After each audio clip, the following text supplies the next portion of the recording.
네, 박진 외교부 장관이 조금 전 하야시 요시마사 일본 외무상과 만나서 회담을 가졌습니다.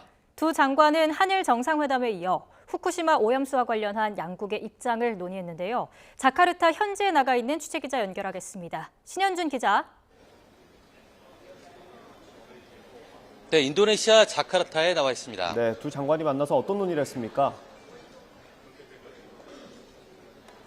네, 오늘과 내일 이틀 동안 열리는 아세안 관련 회의에서는 다양한 양자회담도 열리는데요. 박진 장관은 이곳 시간으로 오전 10시, 우리 시간으로는 정오에 하야시 요시마사 일본 외무상과 만났습니다. 진전된 한일 관계를 말해주듯이 가장 먼저 한일 양자회담이 열린 건데요.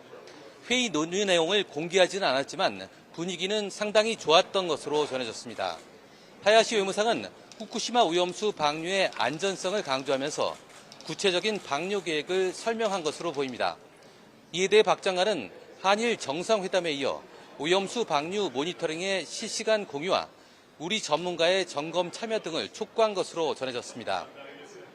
특히 오늘 오후에 열리는 아세안 플러스 3 회담에 한일중 대표가 참석하는데 일본 오염수 배출을 반대해온 중국이 오염수 문제를 공식 제기할지도 관심입니다.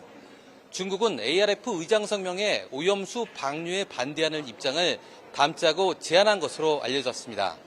한중 고위급 양자회담도 추진됩니다. 중국에서는 친강 외교부장 대신 왕이 중국 공산당 중앙정치국 위원이 참석했는데 박 장관과 만나 한중 관계 복원에 모멘텀을 마련할 수 있을지 관심입니다. 박 장관은 왕 의원이 외교부장이던 지난해 8월 중국 칭다오에서 열린 한중 외교장관 회담에서 만났는데 이번에 만나게 되면 약 1년 만에 다시 만나게 되는 셈입니다. 박 장관은 중국과 건강하고 성숙한 관계를 발전시키기 위해 상호 존중과 호혜 그리고 공동 이익에 입각한 관계 발전을 추구하고 있다고 강조했습니다. 박 장관은 북한의 미사일 도발을 강하게 비판하면서 이번 아세안 관련 회의에서 강력한 메시지를 낼 것을 촉구했죠. 네, 그렇습니다. 박 장관은 이번 아세안 관련 회의가 영내의 평화와 번영을 증진시키기 위한 것이라고 설명했는데요. 북한이 또다시 대륙간 탄도미사일을 발사한 것은 이 같은 평화와 안정에 대한 도전이자 도발이라며 강력히 규탄해야 한다고 강조했습니다. 그러면서 한미동맹과 한미일 안보 협력을 통해서는 물론이고 아세안과 유엔을 포함한 국제사회가 단합되고 강력한 메시지를 보내야 한다고 말했습니다. 북한은 이번 회의에서 최선희 외무상 대신 안광일 주 아세안 대사가 참석할 것으로 전해졌는데요. 박 장관은 북한 대표를 만나게 되면 위협과 도발을 중단하고 비핵화의 길로 복귀할 것을 촉구한다는 윤석열 정부의 입장을 분명히 얘기하겠다고 말했습니다.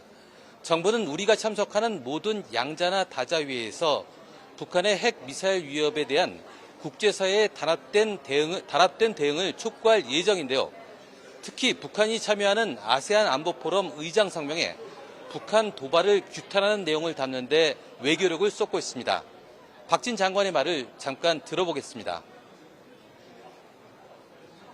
북한이 참여하는 유일한 영내 다자 안보 협의체인 ARF 등을 통해서 북한의 핵 개발 의지보다 국제사회의 북한 비핵화 의지가 더 강력하다는 것을 보여주는 것이 중요합니다. 이 밖에 한미일 회동도 열릴 예정인데 북한의 미사일 발사 등 도발에 대응하기 위한 공조 방안을 집중 논의할 것으로 보입니다. 지금까지 인도네시아 자카르타에서 YTN 신현주입니다.